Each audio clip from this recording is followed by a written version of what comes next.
Alright, here we go. Good evening. This is a light night stream of my podcast, Dark Thoughts. Here we talk about a variety of subjects. Tonight, I think we're going to be talking about philosophy. It's been a while since I talked to anybody about philosophy. As a matter of fact, last time I chatted with somebody about this subject was back in 2013, so it's been a minute. But, yeah. I'm going to be starting off with one philosopher in particular. His name is Socrates. We live in an era of warlords, kings, declining religions, cults, and other perverse goatmen that haunt our society. Socrates himself was an ancient Greek philosopher. In a lot of ways, his name is linked with what we think of Greco-Romano philosophy. He literally wrote the book, in a manner of speaking. Well, his student Plato was the one who made him a household name, so to say. He was a very polarizing figure in Athenian society. He was frequently the subject of scorn in plays by Aristophanes. His students described him as insightful, argumentative, and who was very self-aware and disciplined. He made a habit of walking up to Athenian citizens and just simply striking up a conversation. It was a free-flowing dialogue where he would ask various probing questions to various citizens. What he was trying to do was figure out their attitudes and how they came to be. Anyway, his habit of asking questions made him a lot of enemies, especially with the upper classes of Athenian society. They viewed him as a threat to their power. So, what did they do? They created a bunch of trumped up charges to basically get rid of this guy. He was offered chances to escape his execution, but he declined all of them.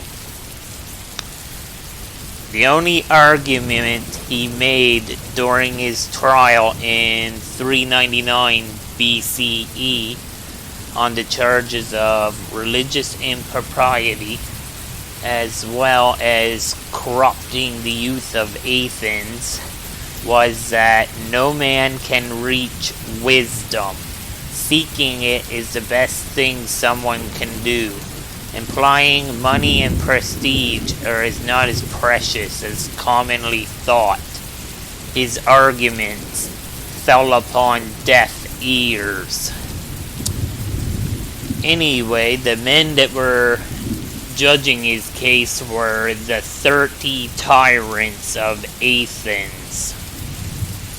To give you an idea of the political landscape of ancient Greece, you had essentially warring city-states in a loose confederation. As it so happened was Sparta had conquered Athens and installed in a series of dictators, the 30 tyrants.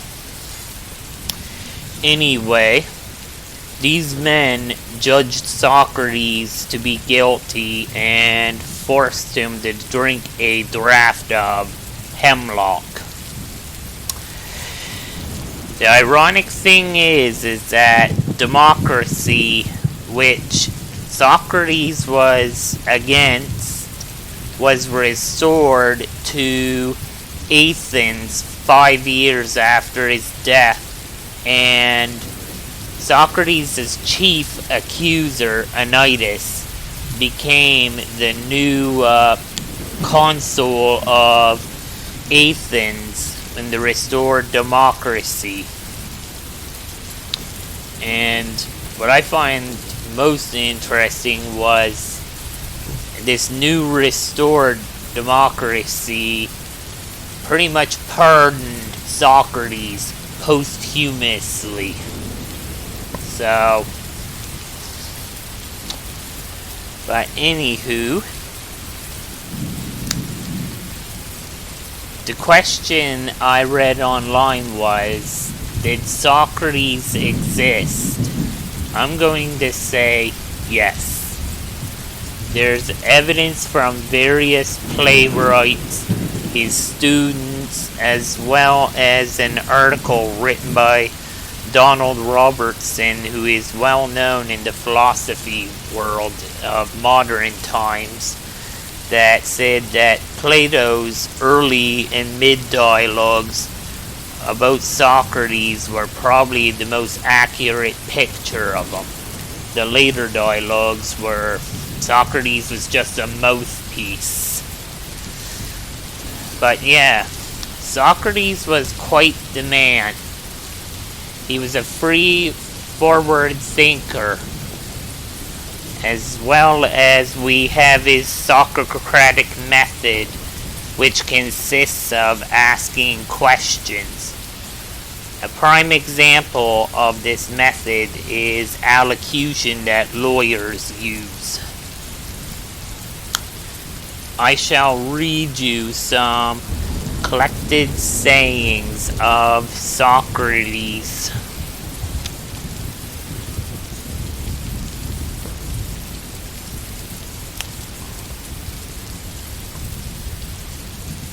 Come on, tablet, cooperate. Here we go. Cooking with gas. How many are the things I can do without? That's one thing that Socrates actually spoke out against, was having large amounts of wealth and obscene amounts of possession. He was a philosopher that preached minimalism, which is true. Most of us nowadays have too many things. Most people you see want to be maximalists and have obscene amounts of possessions. He who is not contented with what he has would not be contented with what he would like to have.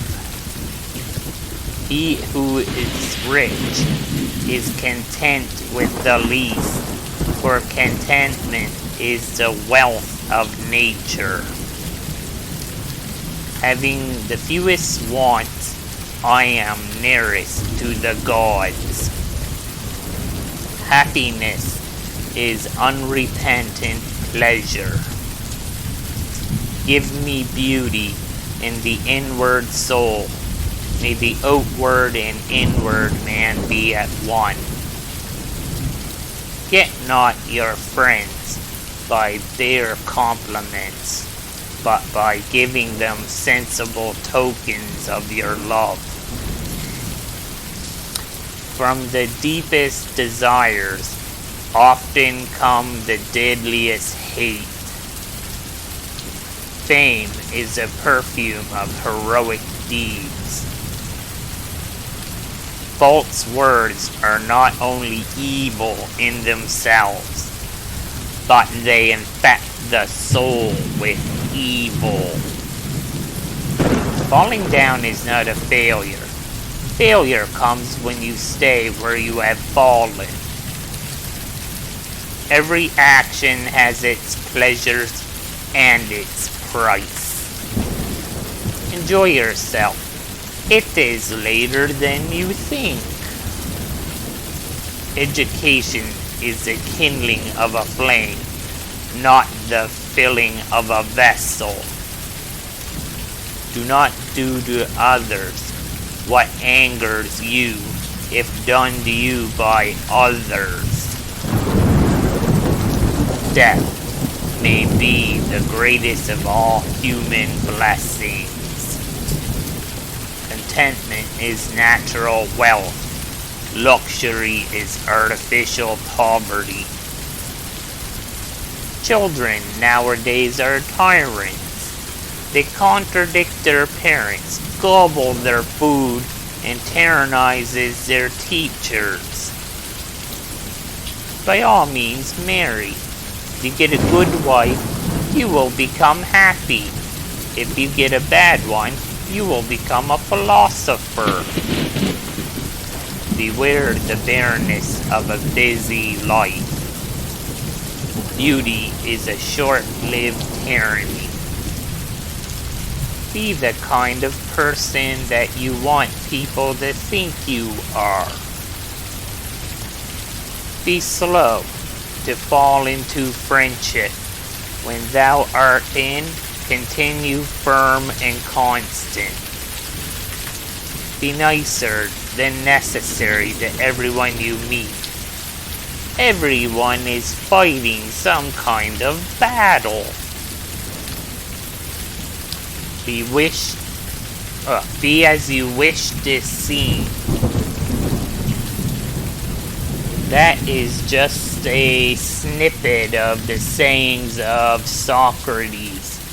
As you can tell, he was a very down-to-earth man. It should be noted that in his younger years, he served as a hoplite in the Athenian military, and that military service was compulsory back then. If you didn't serve in the military, you had no say in public affairs or voting, as it should be in certain circumstances. But yes, Socrates was a very interesting man. I recommend reading either The Republic, written by Plato, or The Dialogues of Socrates, also written by Plato.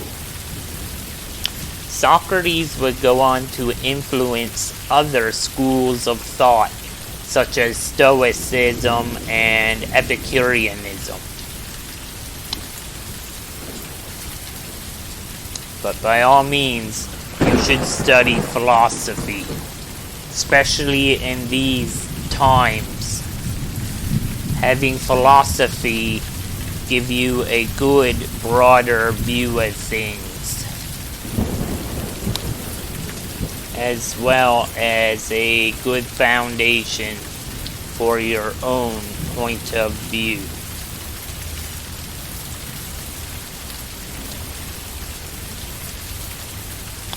The next philosophy system, I should say, that I shall talk about is Stoicism. I have read several Stoic authors like Marcus Aurelius, who we know was an emperor of Rome and the last good emperor. I recommend the Meditations written by him, as well as Seneca's Letter from a Stoic, for studying this philosophy. Stoicism is a tried and tested system. It basically is the philosophy of hard times. It is very similar to Epicureanism, but it isn't. Epicureanism is a sister school. Unlike the Epicureans that believe that controlled pleasure, or aptly more so contentment, is the best life, Unlike today, where the word Epicurean means hedonist, in actuality, Epicurus would be horrified with that. In his philosophy, you had to figure out what your contentment is. You could gobble down a bag of cookies, but then you wouldn't have any cookies left if you wanted a cookie later, for example. But anywho, the Stoics believed that being virtuous in thought and deed, along with self-mastery, was the key to the best life. The more I study both of these schools, I can kind of see how, instead of being rival schools, that they actually complement each other, and that you should take some from Epicurus and some from Marcus Aurelius, Epicurus, and Epictetus, or even Musonius Rufus, and combine the stuff, all these ideas, and that it actually works quite well. But I digress. In my opinion, like I said, both schools have valid methods and teachings. I've been toying with both schools. Not so much as somebody who flip-flops, but more so as a beta tester. I know for a while I pursued hedonism to see if that would give me any form of enlightenment. It did, but it wasn't worth the price. I have my answer.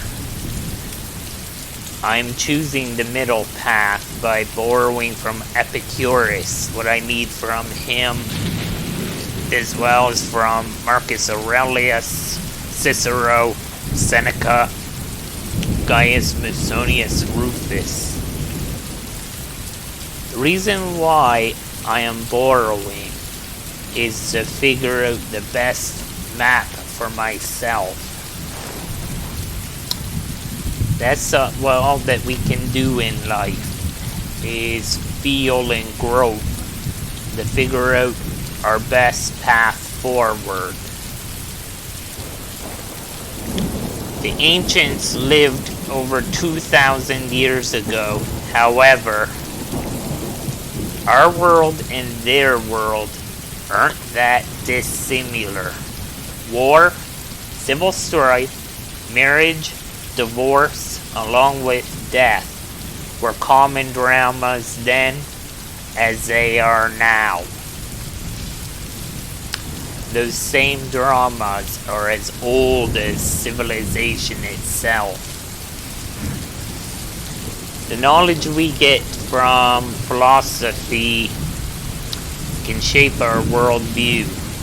Hell, someone who introduced me to this once told me that philosophy is the refuge and the redeemer of damned men. It is a liberator of men too. It is through philosophy that we can face our fears and make death powerless. I'm going to quote Epicurus on this. Death means nothing to us. Where we are, death is not. Where death is, we are not. We cease to exist. And that's a snippet from Epicurus. What is that we fear may await us on the other side of death? Is it internal punishment for some deed we deep down feel guilty for? I tend to agree with Epicurus. We cease to exist. We return to the ether from which we were conceived from. There is no pain there. because we will not be able to feel it because we won't have a body. Our bodies we must surrender back to the universe when we die, or when duty or fate demands it. This is just a way of the universe and of nature. It is nothing to fear. Though I am apprehensive about what type of guise death shall appear to me as. And here's where we encounter our friend Socrates again. I know nothing except my ignorance. And that is a quote that Marcus Aurelius, as well as several others, have paraphrased from our friend Socrates. This truth applies to everyone. We don't know everything. We are largely ignorant on a great many things. I know that I am ignorant on stuff.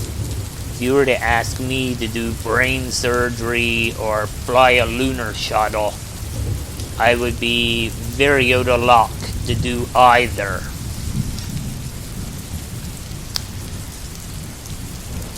And that we should be aware of our ignorance. I find that both the Epicureans and the Stoics have another thing in common. They want us to take a step back and observe situations before we insert ourselves into them, which I find is interesting, because most people today full steamboat ahead, and then they wonder why they have so much drama in their lives.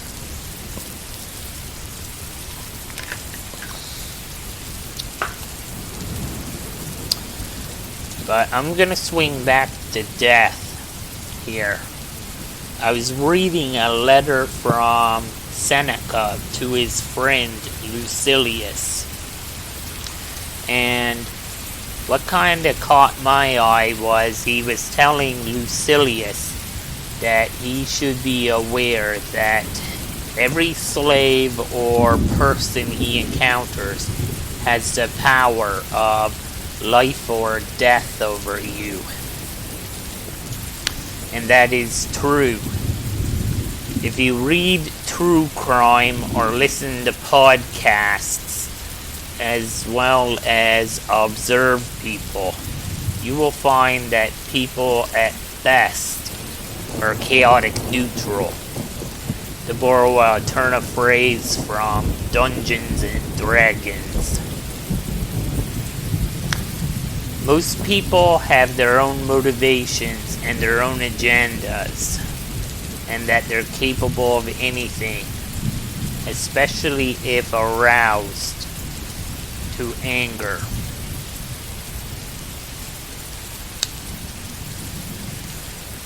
How many are the things I can do without, which I mentioned before from Socrates. And here, another quote, that same letter that I saw that Seneca made, paraphrased this beautifully. The only thing that belongs to us is the time. Basically, what Seneca is saying in regards to paraphrasing Socrates is, we don't own anything. All we own is the present moment. Yes, we might have clothes. Yes, we might have a house. However, these possessions are temporary.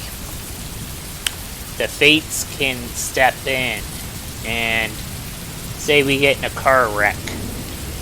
We no longer own a house. We no longer own a shirt. We don't exist anymore. All that's left is our dead body. You gotta keep this in mind too. Not so much as a morbid thought, but as something to make you appreciate what you have. Most people take things for granted. Like I'm having a drink of grape juice. I should be appreciating it, and am, because one day I won't be able to enjoy grape juice.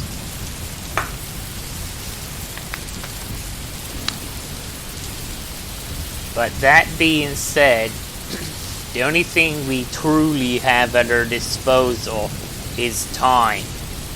However, it's only the present. And at best, we are stewards of it. For time too can slip away from us. Whether or not we use it wisely, that is ultimately up to us. Another quote that kind of caught my eye from Seneca was where he talks about a sword. In this quote, "A sword by itself does not slay. It is merely the weapon used by the slayer." We live in an era of crime, much like Seneca back in the Roman era. There's not that much difference. Every day we hear about a school shooting or somebody going on a killing spree. Like the sword Seneca spoke of, a gun is merely a tool used by a murderer. Banning weapons won't solve the problem, because ultimately it's the individual committing the problem, not the weapon that's to blame. Take this for instance, the two idiots who shot up Columbine. I actually read an article where both of them were diagnosed as having antisocial personality disorder, as well as one was diagnosed as a pathological psychopath with psychotic tendencies. What I found interesting is these guys could have been stopped at multiple times. Like, they literally stole a van full of tools and tried to resell these tools and got caught. Instead of sending them to juvie, they sent them instead to a diversion program. These two idiots were in juvie. They wouldn't have been able to shoot up that school. Same as I was reading that the lead guy, Eric, was on Paxil, which is an antipsychotic medication. He went off of it. His parents were supposed to be monitoring his medication. They didn't do that. If they would have monitored it and found he wasn't taking it, again, he could have been stopped, and this wouldn't have happened. Ultimately, it wasn't the guns that these guys used. It was the guys themselves who were to blame for the tragedy. So, take it what you will. Another quote that caught my eye too was, "We suffer more in imagination than in reality." Another quote from Seneca. We all have tendencies to make more of a situation than what it is. We imagine more evils to befall us than what might actually happen. For example, we might run late for work. We might have it jumping through our heads. Oh my god, I'm going to be late. My boss is going to freak out at me. When at most, if you explain yourself, you might get told to leave earlier, or they just might give you a stern talking to. We waste a large amount of our time worrying too about things that aren't in our control. Prime example, we worry about our reputation and whether or not, say, our friend, if we had an argument with, is bad-mouthing us. Don't worry about it. If they bad-mouth you, it's on them, not you. You have no control of what someone else says about you or what they choose to do. All you can control is yourself, ultimately. We can't control the actions of other people, nor can we control the weather. So if it is outside of your control, don't worry about it. It's foolish, it's pointless. All in all, I think people need to start studying philosophy. Especially Stoic and Epicurean philosophy. It definitely will give you a good barometer to gauge your life with. As well as, I'm going to put this bluntly, philosophy isn't a religion. At best, treat everything you read as a suggestion, almost like Google Maps on its directions. Yes, the map can be helpful, but at times it can also be inaccurate. There have been countless times that if I would have listened to Google Maps, I would have been swimming in Halifax Harbor. So, take it as you will. And I think this is a good point to end this podcast stream. I wish you all a good day. And if it is evening, then I wish you good evening. Have a good one. That's about all.